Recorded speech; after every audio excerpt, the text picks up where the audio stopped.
TV अभिनेत्री साक्षी पारिखनं कांदिवलीत एक रिक्षा आणि मोटरसायकलला उडवलंय। त्या 4 जण जखमी झालेत। जखमींपैकी एकाची प्रकृती गंभीर आहे। जखमींना कांदिवलीतल्या भगवती हॉस्पिटलमध्ये दाखल करण्यात आलंय। इजहार अहमद सिद्दीकी, लोकेश यादव, दिलीप कुमार सोनी अशी जखमींची नावं आहेत। अधिक माहिती घेऊयात आमचे प्रतिनिधी अजित मांढरे सध्या आपल्या संपर्कात आहेत। अजित, काय अधिक माहिती आहे? नेमकी कधीची ही घटना आहे?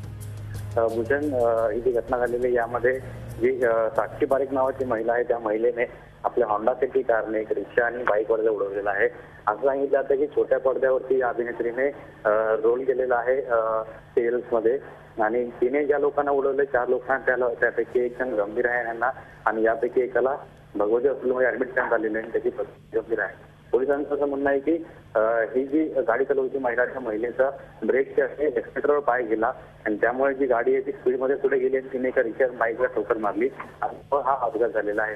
अशा परिस्थितीत पोलिसांनी आता एक गुन्हा दाखल केलेला आहे आणि पुढचा तपास सुरू आहे। धन्यवाद अजित, या सविस्तर माहितीसाठी। आपण पाहतोय जखमींपैकी एकाची प्रकृती गंभीर असल्याचं सध्या कळते। टीव्ही अभिनेत्री साक्षी पारिख ही गाडी चालवत होती आणि त्यामध्ये हा अपघात घडलेला आहे।